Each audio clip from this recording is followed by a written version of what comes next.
Welcome back, everyone, to the Lonely Basement. We are back from the Shriner Show in Boston. We have emptied the backpack, and we have some pickups to show. Nice show, really nice show. Pretty big space, plenty of room. Ran out of parking when I got there. I got there 9:05 before the doors were basically. People were still waiting to get in. There was a big long line to get in, so they had no parking spaces left. So we parked on kind of. It's an industrial complex. So we parked on the road, which was fine. Everybody was backing in and just kind of lining up. It was fine.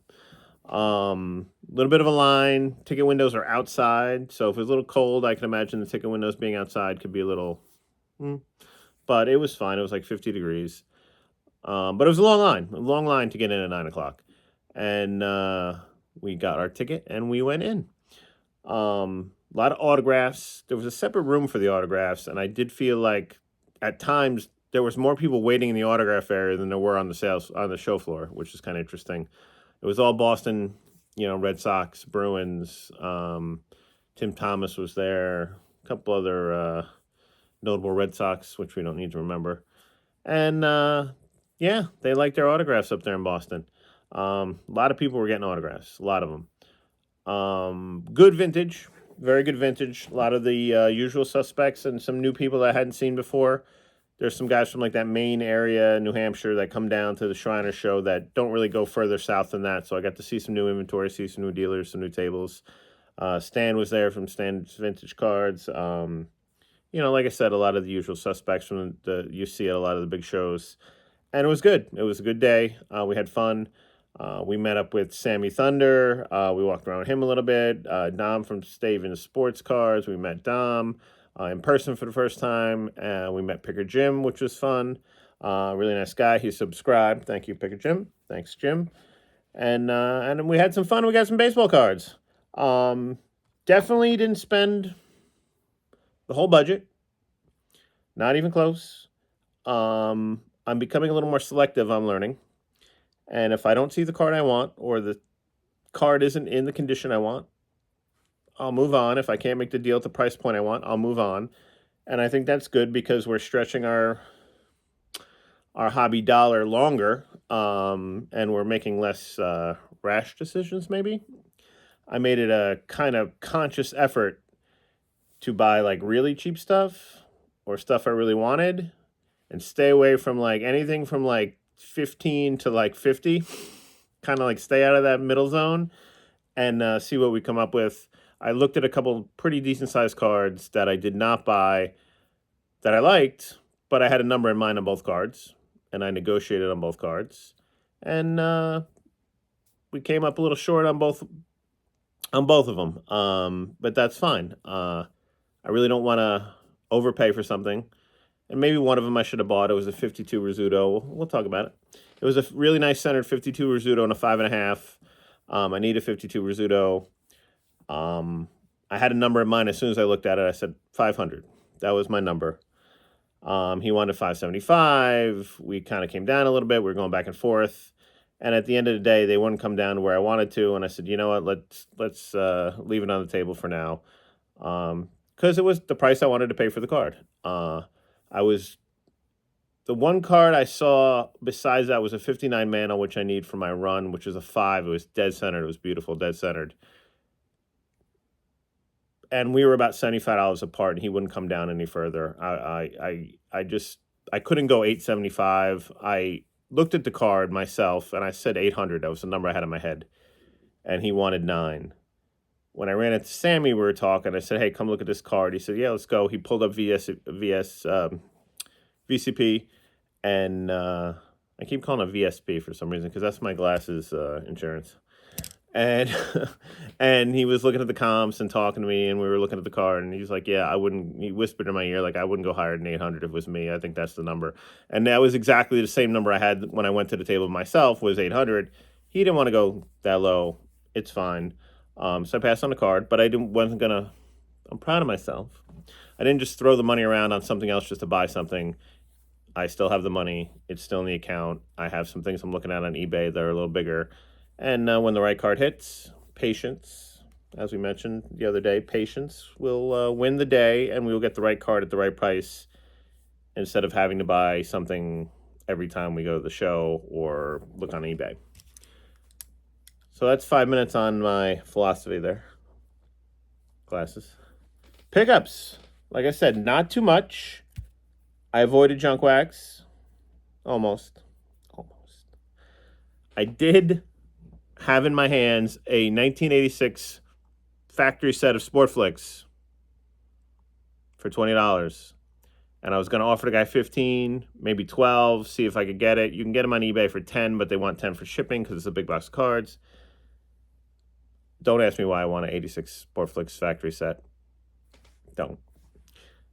So I put it down. I said, maybe. I walked away. I said, you know what? Let me go see about that Sportflics set from that guy. I walked back over. You think it was still there? It was gone. So we didn't need that box of Sportflics, apparently. And no, I don't know why I need it. But I've suddenly wanted one. So I want one. So, a little team building. Oh. Here we go, guys.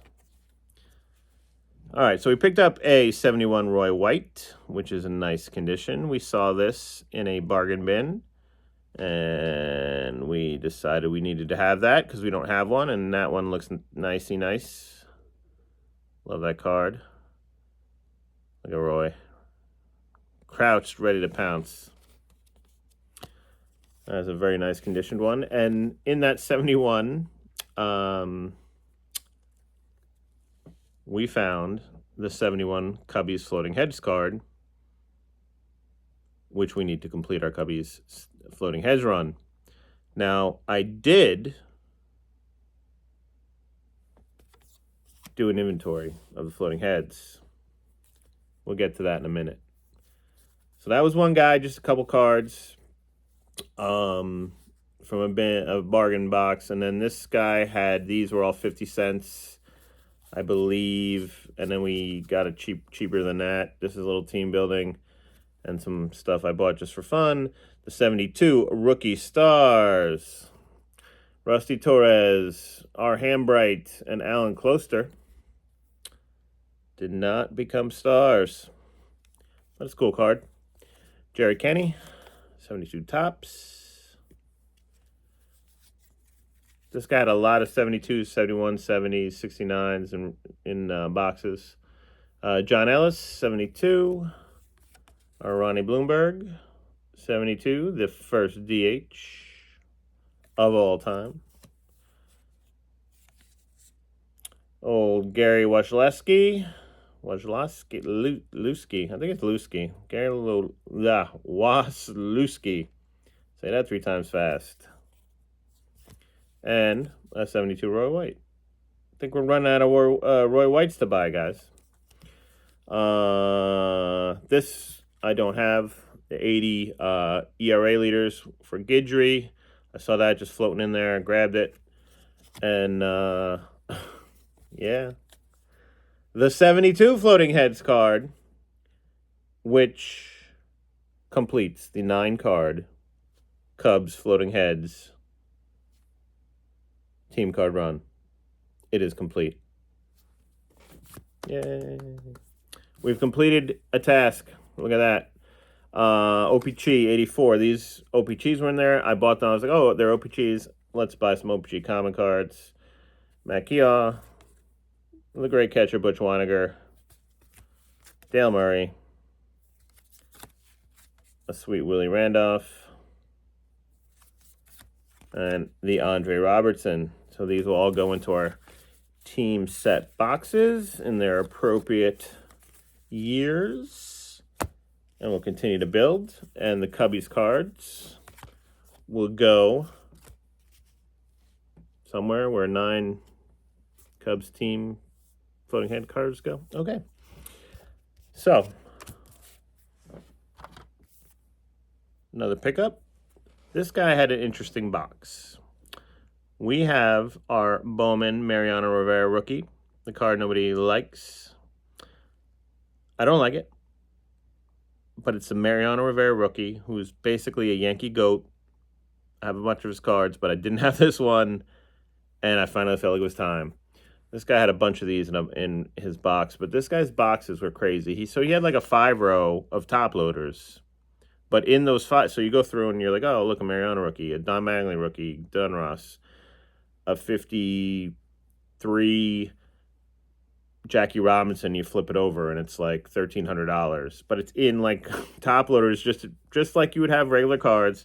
And it was the craziest box I went through, and I heard multiple people like kind of two Al Kenny line rookies in there. It's just weird to put like cards like that in top loaders just in a box, like right on the front of your table, when they're showcase cards and they're like, comma cards, and they're just in top loaders. It was a crazy box, but he had a bunch of these in there. There's 4, 5, 6 of them at least. They were marked at 115. He was actually looking for the Al Kaline rookie because someone wanted it that he knew that texted him or something and said, hey, pull it for me. And he couldn't find it. So I was trying to help him find it. And so when I said, hey, listen, I want to buy this card, it's 115. He said, well, those prices are, starting points. I said, okay, so what can we do? He was in the $80 range. I said, 65. He said, for you, because you helped me with the K-line, why not? So I got a very crispy Mariano Rivera rookie card that nobody wants to look at for $65, and I think that's a pretty good deal. And I needed one, and it was about time. I bit the bullet, and I'm glad I didn't buy like a year ago or 2 years ago and pay like ridiculous amounts of money for it. But there we go. Another card for the Mantle run. Like I said, I didn't buy a big Mantle, but I did find the Bauer Mantle Rival All-Stars. This card is in a PSA 4. This card I got a good deal on also. This card was also, ironically, this was listed at $75, which is a good deal for this card, I think. I saw 2 other ones for $100, about the same condition. And this guy had it at $75. I really reluctantly was like, can you do $65? And he's like, oh, let me ask the boss. Because I was like, I knew it was $75 was a good price. So I figured that's kind of like where it should be. Like, a couple of the guys had the same card at $100. He went over to the guy and he said something to him, and he was working on another deal, and he kind of looked at him with the face, and I was like, no, he doesn't want to give it up for $65.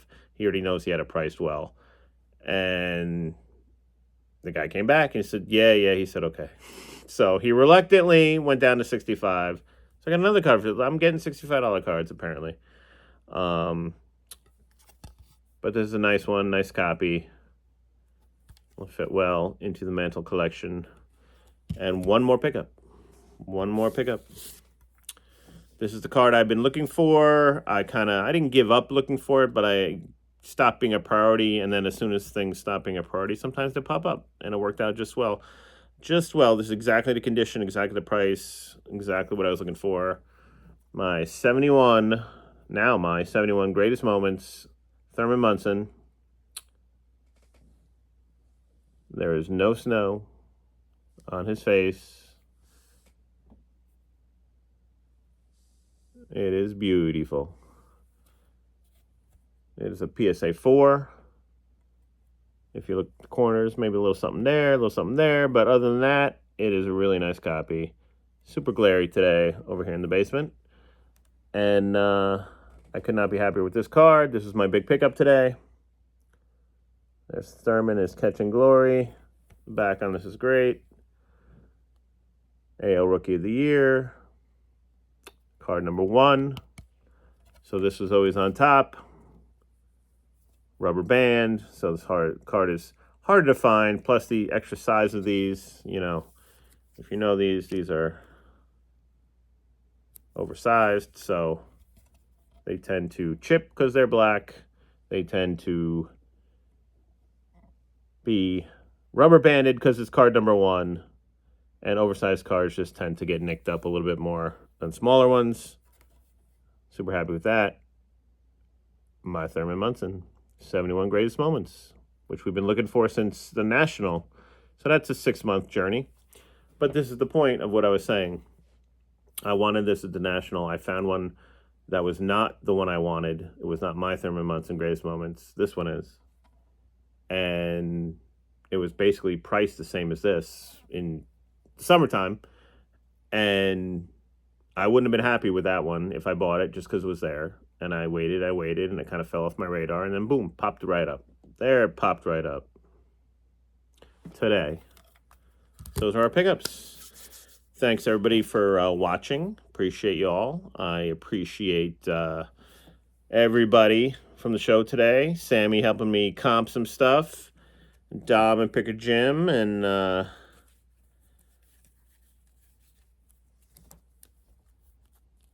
floating heads. I didn't mention this on a show, but I went through my 70s boxes. I did the research. I figured out there was 9. I went through my boxes, and I found the 76. I already owned it without even knowing I owned it. I have a stack of like maybe 176 tops, and there it was. So that left us short 2. 2 bargain boxes later. Now what do I do with them? Have a great one.